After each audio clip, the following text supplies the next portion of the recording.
मैथिली कार्यक्रम आशा की जोत में हम अहाँके एक बेर आर अभिनंदन कर रहल छी। तहन प्रभु यीशु मसीह के पवित्र आ मीठ नाम में हमर अभिवादन स्वीकार करूं। किएक तऽ प्रभुक नाम मंगलकारी अछि। एहि नाम सँ बढ़ि कऽ अहाँक लेल आर किछु नहि अछि। तहन पछिला कार्यक्रम में हमरा लोकनि अध्ययन कयने छलहुँ हँ जे प्रभु यीशु मसीह अपन सेवकाई में विशेष रूप में ध्यान दैत छथि जे पिताक राजा के कोना के संसार में बढ़ाबीक। आजुक अध्ययन में हमरा लोकनि देखब कि प्रभु यीशु मसीह अपन लोक के कोना बता रहल छथिन कि पिताक राज केहन होइत अछि। एहि ऊपर हमरा लोकनि आजुक दिन अध्ययन करब। एहिसँ पहिने कि हमरा लोकनि आगाँ बढ़ी अहूँ एकटा छोट प्रार्थना कऽ लै छी आ तहने हमरा लोकनि आजुक अध्ययन विशेष रूपे आरंभ करब। हे सर्वशक्तिमान परमेश्वर, हे कृपालु परमेश्वर, हे दयालु परमेश्वर प्रभु जी, विशेष रूपे प्रभु हमरा सब गोटे के ऊपर प्रभु अहाँ दया करू प्रभु, जाहिसँ प्रभु अहाँके वचन सुनै में वा समझै में हमरा लोकनि सफल भऽ सकी। यहू से बढ़ि कऽ प्रभु हमरा लोकनि अहाँसँ नेह बढ़ा सकी। जे केओ प्रभु लाचार छथि प्रभु, जे केओ प्रभु बीमार छथि प्रभु, जिनका लग प्रभु जी रोजी रोजगार नहीं छनि प्रभु, हुनका अहाँ दियौन। एहि प्रार्थना का हम अपन उद्धारकर्ता यीशु क्रिस्त के नाम से मांग रहल छी, आमीन। हमर श्रोता भाई बहिन, हमरा लोकनि अखन मत्तीक रचल सुसमाचारक अध्ययन कर रहल छी। तहन आजुक दिन हमरा लोकनि जे बात पछिला दिन छूटल छल तकरा आगाँ अर्थात 26 पद से हमरा लोकनि आजुक दिन अध्ययन आरंभ कर रहल छी। मत्तीक रचल सुसमाचार चारू सुसमाचार में बड़ विशिष्ट स्थान प्राप्त राखैत अछि। एना कहियो कि मत्तीक रचल सुसमाचारक चारों सुसमाचार में विशिष्ट स्थान प्राप्त छिक। मुदा एहि बातक हम बा अहाँ तऽ जानते छी, किएक तऽ हमरा लोकनि जहन प्रभु से प्रेम राखैत छी ती कोनो बड़का बात नहीं भेल जे अहाँ नहीं जानैत होइब। मुदा ई बात हम किएक बतेलहुँ कि अति विशिष्ट रूपे प्रभु यीशु मसीह के अपन सुसमाचार में अभिव्यक्त करैत छथि, प्रस्तुत करैत छथि। मुदा ई सुसमाचार पुरना और नवा नेम दोनों के केवाड़ खोलैत अछि। तें एहि तरह के अध्ययन मत्तीक रचल सुसमाचार एकटा बड़ महान आज्ञा पूरा कर रहल अछि जे अहाँ कोना के अपन संबंध अपन बनौनिहारक संग नीक राखब, मजबूत राखब वा सब दिनक लेल हुनका संगे रहब। एहि ऊपर हमरा लोकनि विशेष ध्यान दऽ रहल छी। पहाड़ी संदेशक ई अध्याय पूरा करैत अछि और किएक तऽ ई ओतेक व्यवस्था रहैक। सुसमाचारक उद्देश्य संपूर्ण रूपे परमेश्वरक राजक विषय में बखान करैत अछि जे स्वर्गीय राजक उद्घोषणा भऽ रहल अछि। जैतून पहाड़क ऊपर जे बात भेल रहैक, जाय बातक एहिठाम बतायल गेल छैक जे भविष्य में परमेश्वरक की सब काज संसार में हुआ वाला छनि। एहि सबटा बातक एहिठाम प्रयुक्त रूपे बतायल गेल छैक। अभियुक्ति यह अछि जे प्रभु यीशु मसीह अहाँसँ नेह राखैत छथि, तैं ओ चाहैत छथि कि पवित्र पोथी के जतेक गंभीर सँ गंभीर बात अछि तकरा अहाँ अपन भाषा में सुनी वा सीखी। ई एकटा महान बात अहाँके लेल भऽ रहल अछि। यूहन्ना बपतिस्मा देबऽ वाला प्रभु यीशु मसीह के पुनरागमनक चिन्ह छथि आ आखिरी में प्रभु यीशु मसीह कहलनि, हमरा लग आउ और हम अहाँके विश्राम देब। एहि अध्याय के आरंभ एहि तरह होइत अछि। ओहि दिन प्रभु यीशु मसीह घर से निकलि कऽ झीलक कछार पर जाकऽ बैस गेलाह आ हुनका लग एहन पैघ भीड़ आबि गेलैक जे ओ नावक ऊपर जाकऽ बैस गेलाह और सबटा भीड़ कछार पर ठाढ़ छलैक। एहिठाम हमरा लोकनि एहि बातक एक हम आ दोसर में देख रहल छी, अर्थात जे हमरा लोकनि आगूक पदक पढ़ि रहल छी ओहि में हमरा लोकनि एहि सबटा बातक देख रहल छी। ठीक ओहि दिन प्रभु यीशु मसीह घर से बाहर निकलल छलाह जे इस्राएलक बाहर अयबा के कथा बता रहल अछि। और एना कहियो एहिठाम भक्ति के एकटा महान बात प्रभु यीशु मसीह प्रयुक्त कर रहल छथि। हमर मित्रवर, हमर भाई बहिन, अहूँ एहि सबटा गंभीर बातक सीख रहल छी। देखियौ अहाँके लेल कतेक नीक अवसर अछि। एहिठाम झील पर एना कहियो समुद्रक संपूर्ण राष्ट्रक दिस संकेत कयल गेल छैक। ओ हुनका दृष्टांत में बहुत कथा कहलखिन जे देखियौ एक बीज बौग करयवला बौग करबाक लेल निकललखिन। एहिठाम देखियौ प्रभु यीशु मसीह दृष्टांतक माध्यमसँ ई बात बता रहल छथिन जे परमेश्वरक राज कोन तरह के हेतैक। हम बहुत बातक ऊपर अपन प्रभु यीशु मसीह के महिमाक लेल एहि सबटा कथाक बता रहल छी। तैं अहाँ आगाँ जाउ और प्रभु में बनल रहू। हमर मुख्य उद्देश्य यह अछि। मुदा प्रभु यीशु मसीह सेहो एहि बातक अहाँक जिंदगीसँ चाहैत छथि जे अहाँ हुनकासँ नेह करू, किएक तऽ ओ अहाँसँ नेह राखैत छथि। जहिया अहाँ माय के गर्भे में छलहुँ हँ ताहिये कालसँ प्रभु यीशु मसीह अहाँसँ नेह राखैत छथि। मुदा अहूसँ पहिने देखियौ हुनक प्रेमक हमरा लोकनि बखान नहि करि सकलहुँ हँ। एहन कोनो शब्द शब्दकोशमे नहि अछि जकरा द्वारा हमरा लोकनि परमेश्वरक प्रेमक बता सकी। बौग करैत कालमे किछु दाना बाटक कछार पर खसल आ चिड़ै आबि कऽ ओहि दानाके चुगि गेलैक। एहि बातक अहाँ देख सकलहुँ हँ 13 अध्याय के 4 पद में। आ किछु दाना पाथर वाला भूमि पर खसलैक जतऽ दानाके बहुत माठ नहि भेटलैक आ गहीर माठ नहि मिललाक कारणे ओ जल्दी जन्म नहि लेलकैक। एहि बातक अहाँ 5 पद में देख सकलहुँ हँ। सूरज निकललाके कारणे रौदा पड़लैक और मरि गेलैक।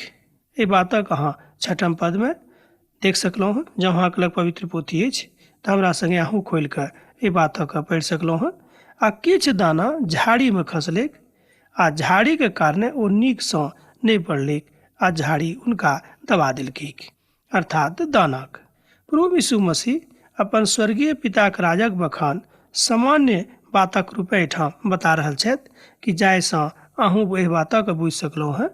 आ जे केओ कम पढ़ल लिखल लोक छथि ओहो एहि बातक खूब नीकसँ बुझि सकैत छथि। प्रभु यीशु मसीह बड्ड छोट छोट सिद्धांत दऽ कऽ छोट छोट दृष्टांत दऽ कऽ एहि सबटा बातक बता रहल छथिन। प्रभु यीशु मसीहक सिद्धांत बड्ड गंभीर तऽ रहनि, मुदा ओहि गंभीर बातक ओ बड्ड नीक जकाँ बताबैत रहथि। कोना कऽ तऽ छोट छोट दृष्टांतक दऽ कऽ, जे दृष्टांत हमरा सभक जिंदगीमे रोज घटैत अछि, जाहिसँ मनुष्य जाति एहि बातक बुझि सकैक। मुदा समय अयलाक बाद अहूँ एहि सबटा बातक बुझि जेबै। कहिया समय एतै अहाँके मनमे एकटा प्रश्न हैत जहियासँ अहाँ प्रभुके माननाइ आरम्भ कऽ देबै। जिनका लग कान अछि ओ सुनि लेत। देखियौ एहिठाम कतेक नीक प्रश्न कयल गेल छै। प्रभु कहैत छथि कि जँ अहाँके लग कान अछि, अर्थात एहिठाम कानसँ मतलब दैहिक कानसँ नहि अछि। एहिठाम हम कहब कि आत्मिक कानसँ अछि। जँ अहाँ एहि बातक ऊपर विश्वास करि रहल छी, जँ अहाँ एहि बातक सुनि रहल छी, तऽ हम कहब ई कथा अहूँके जिंदगीके लेल भऽ सकैत छै। जँ अहाँ एहि बातक अनेरे सुनि कऽ एना कहियो मटिया दै छियैक तऽ एहिसँ अहाँके विशेष कोनो फायदा नहि भऽ सकैत छै। मुदा जँ एहि बातक अहाँ बड्ड गंभीर रूपे लेबै तहने अहाँके एहि बातसँ फायदा भऽ सकैत छै। यह कालमे एना कहियो भूमिमे कनानमे रहैक आर ओहि भूमिक उपजा बड्ड नीक रहैक। एहिठाम जे झरना शब्द आयल अछि ओ शब्द प्रभु यीशु मसीहक प्रज्ञा अछि। एना कहियो हुनका ई झरना बतायल गेल छनि। ओ शब्द प्रभु यीशु मसीहक विषयमे बता रहल अछि, अर्थात झरना प्रभु यीशु मसीहके दर्शा रहल अछि। सोझ रूपे अहाँ एना बुझि सकलहुँ हँ। तैँ अहाँ प्रभुमे जँ छलहुँ हँ, बा मान लिअ एखन धरि अहाँ प्रभुमे नहि छी, तऽ आजुक दिन अहाँके लेल बड्ड नीक अवसर अछि। अखने हमरा संगे अहाँ कहू कि प्रभु हम अपन पापक स्वीकार करैत छी, अहाँक शरणमे आबैत छी। यह दूटा शब्द जँ अहाँ अपना हृदयसँ बाजि देलियै आ जँ अहाँ अपन पापक अंगीकार कऽ लेलियै तऽ अहाँ प्रभुके बेटा वा बेटी बनि गेलियै।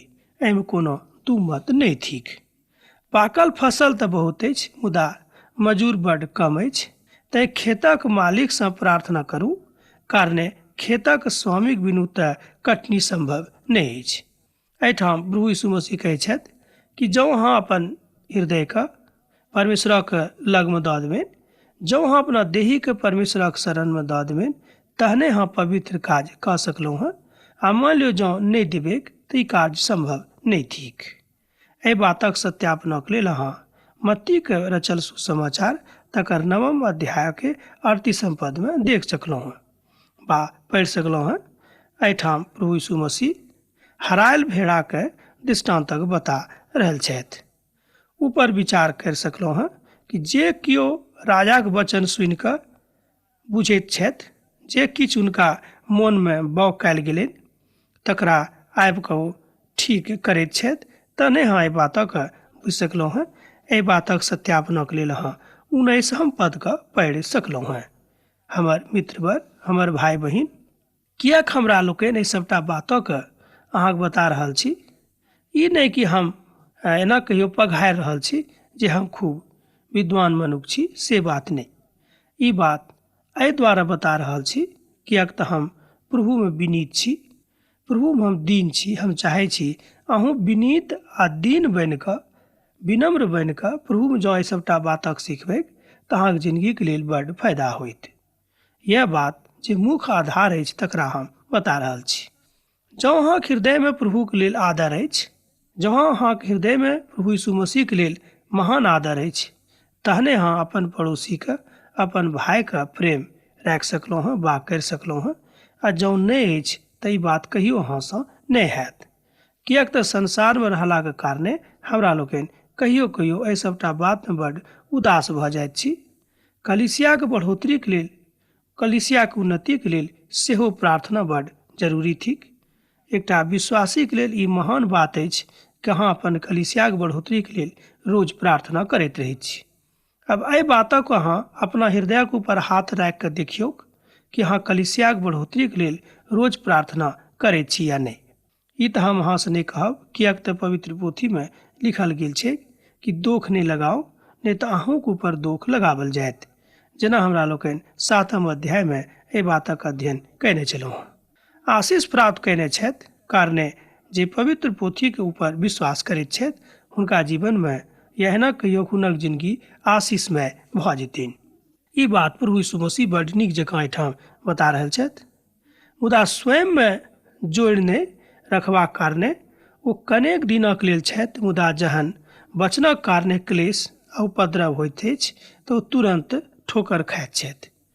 21 पदमे एहि बातक प्रभु यीशु मसीह बड्ड खोलि कऽ बता रहल छथिन कि जँ अहाँके हृदयमे महान प्रेम नहि अछि, जँ अहाँके हृदयमे महान दया नहि अछि, जँ अहाँके हृदयमे प्रभु नहि छथि, तऽ एहि सभटा बातक अहाँ कहियो नहि बुझि सकलहुँ हँ।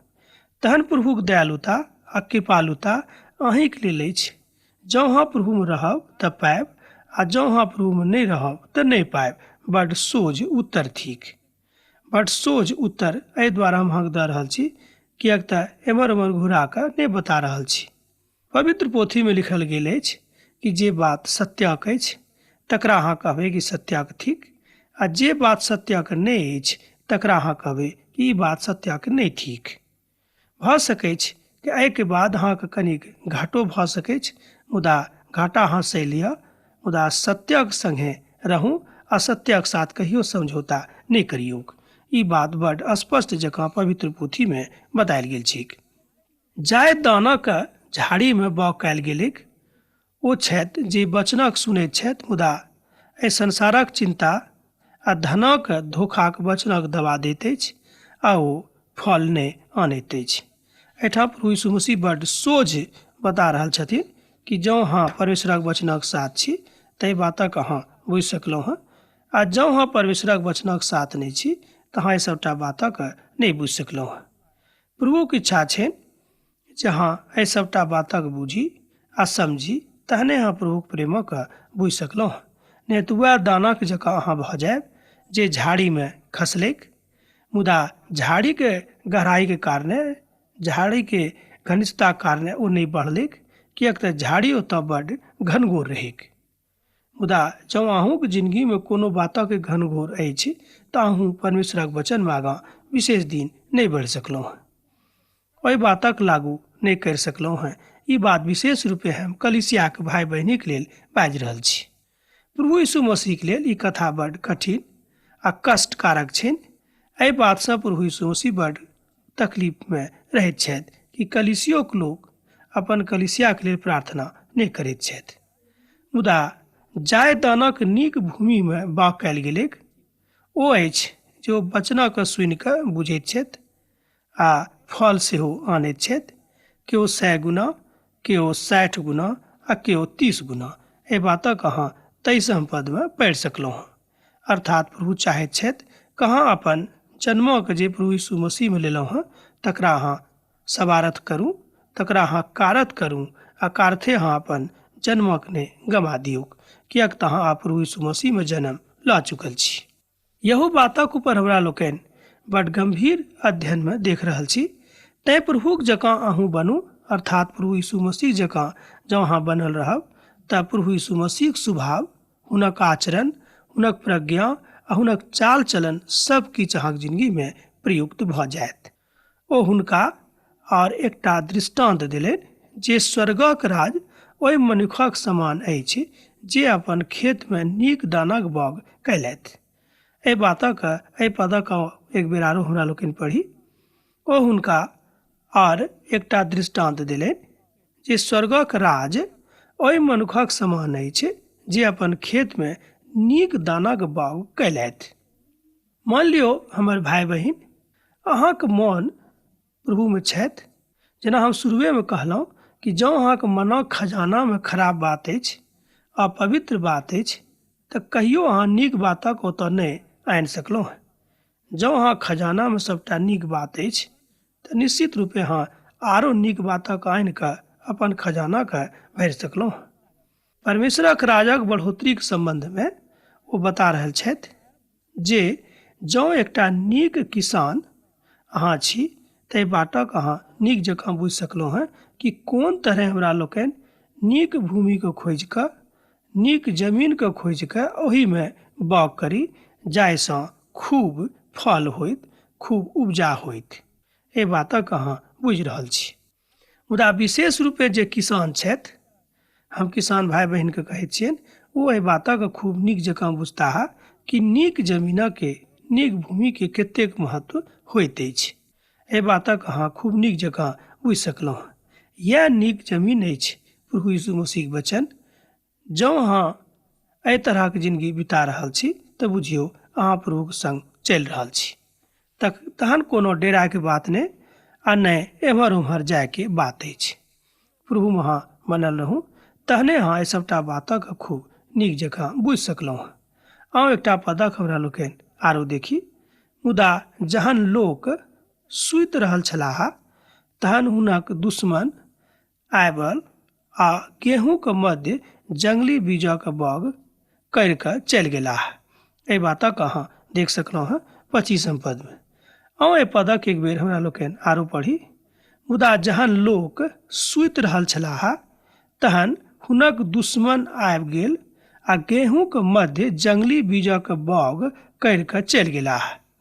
एहिठाम की बतायल गेल छै तकरा अहाँ विशेष रूपे ध्यान दियौ कि मान लियौ जँ अहाँ सुतल रहब, एहिठाम दैहिक निद्रासँ नहि अछि, एहिठाम आत्मिक निद्राके बात हम कहि रहल छी कि जँ अहाँ जागल नहि रहब तऽ निश्चित रूपेण अहाँके जिन्दगीमे शैतान काज करत आ अहाँके जिन्दगीमे जे अहाँके जिन्दगी रूपी खेत अछि तकरामे ओ की करत, जंगली बीजक बाग करि कऽ चलि जायत। जाहि बीजक प्रभावसँ अहाँ शैतानक गर्भमे चलि जायब, शैतानक हाथमे चलि जायब, हुनके वशमे भऽ जायब। मुदा अहाँ तहन परमेश्वरक वशमे नहि रहब। आ हम सोचै छी जे ई बात अहाँके लेल बड्ड खराब होइत, बड्ड गंभीर होइत। एहि बातक ऊपर कनिक ध्यान दियौ कि जे प्रभु यीशु मसीह अहाँके दृष्टान्तक माध्यमसँ कथा कहि रहल छथि। श्रोता हमर भाई बहिन, अहाँसँ कहब कि प्रभु यीशु मसीह छथि, प्रभु यीशु मसीह अहीँके छथि, प्रभु यीशु मसीह अहाँसँ प्रेम राखैत छथि, प्रभु यीशु मसीह अहाँके बीमारीके दूर कऽ सकैत छथि, प्रभु यीशु मसीह अहाँके सभटा समस्यासँ अहाँके अलग कऽ सकैत छथि। प्रभु यीशु मसीह अहाँके जे कोनो तरहक समस्या अछि ओहि सभटा समस्याके समाधान कऽ सकैत छथि। मुदा ई बात कोना हैत जँ अहाँ प्रभुक संग अपन दोस्तीके, अपन मिताईके खूब गंभीरतासँ लेबैक आ अपन दोस्तीके दिन ब दिन गहीर करैत जेबैक। जँ ई बात अहाँ नहि कहि रहल छी तऽ ई बात कहियो अहाँके जिंदगीमे नहि भऽ सकैत छै। पवित्र पोथी एकटा विद्वान कहैत छथि कि प्रभु यीशु मसीह संग अहाँके दोस्ती तहने गहीर होइत जहन अहाँ प्रभुके आदर करबैक आ जे सब आज्ञा अहाँके देने छथि ओहि सबटा आज्ञाके अहाँ मानबैक। 26 पदमे एहि तरह बतायल गेल छै कि जहन अंकुर निकललेक आर बाल लागलेक तहन जंगली दाना दिखाई पड़लेक। अब देखियो एहिठाम की भऽ रहल अछि। मान लियौ कि अहाँके जिंदगी जँ नीक नहि अछि, जँ अहाँ नीक दानाके बाग नहि कयलहुँ हँ, तऽ अहाँ खुशीक सँ अपन खेतीक दिस एहि बातक लेल नजर नहि करि सकलहुँ हँ कि ओहिमे नीक दाना निकलतैक आ नीक पौधा निकलतैक जाहिसँ अहाँ वा अहाँक परिवार अपन भरण पोषण करब। से कथा नहि भऽ सकैत छै, किएक तऽ अहाँ नीक दानाक बाग नीक जमीन पर नहि कयलहुँ हँ। मान लियौ जँ दाना नीको रहैक, मान लियौ जँ बीज खूब नीक रहैक, एहिके बादो जँ एहि बीजक अहाँ नीक भूमि पर बाग नहि कयने छियैक तऽ आशा नहि राखू जे ओहिमे सँ नीक चीज निकलत, अर्थात नीक पौधा निकलत जाहिसँ अहाँ नीक वस्तु काटबैक। देखियौ हमर मित्रवर, हमर भाई बहिन, एहि बातक ऊपर अहाँ विश्वास करियौक। एहि बातक अहाँ 13 अध्यायके 26 पदमे पढ़ि सकलहुँ। अहाँ एक बेर हम आरो पढ़ि दैत छी। जहन अंकुर निकललेक आर बाल लागलेक तहन जंगली दाना देखाई पड़लेक। हमर मित्रवर, ई नीक नहि अछि। अहाँके जिंदगीमे नकली दाना नहि निकलबाक चाही, मुदा अहाँके जिंदगीमे असली दाना वा नीक दाना निकलबाक चाही। सफलताक कुंजी प्रभु यीशु मसीहके लग छनि, सफलताक राज हुनके लग छनि, मुदा हुनकासँ जँ अहाँ अपन मिताइके बढ़ा देबैक, अपन दोस्तीके बढ़ा देबैक, अपन सम्बन्धके गहीर कऽ देबैक, तहने ई सभटा बात अहाँके जिंदगीमे संभव भऽ सकैत छै, अन्यथा ई कहियो नहि हैत। देखियौ हम स्पष्ट एहि दुआरे बाजि रहल छी किएक तऽ पवित्र पोथी बाइबिलमे बतायल गेल छै कि हाँ के हाँ कहबै आ ना के ना कहबैक। ई नहि कि हाँ के नहि आ नहि के हाँ कहबैक। से हम कहियो नहि बाजि सकलहुँ, किएक तऽ प्रभु एहि बातक आज्ञा नहि दैत छथिन। हम अहाँसँ खूब प्रेम करैत छी, तैँ अहाँके लेल ई सभटा बात बता रहल छी आ एहि सभटा बातक लेल प्रार्थना सेहो करि रहल छी कि अहाँ नीक दानाके बाग करू अपन जिंदगीमे, जाहिसँ नीक भूमिसँ नीक दाना निकलत। ई बातक ध्यान रखनाइ हमरा सभक जिंदगीके लेल नीक अछि आ इएह थिक परमेश्वरक राज। देखियौ पिता परमेश्वर कतेक छोट छोट दृष्टांत दऽ कऽ एहि सभटा बातक बता रहल छथिन। अब तऽ आजुक दिन हम एहिठाम रुकब, किएक तऽ अहाँसँ विदा होयके काल भऽ रहल अछि, मुदा दोसर दिन अहाँसँ फेर भेंट होयत। हाँ, एक बात जरूर कहब कि पाती लिखनाइ नहि बिसरब। प्रभु यीशु मसीहक प्रेम अहाँके जिंदगीमे सदिखन बनल रहैक। आमीन।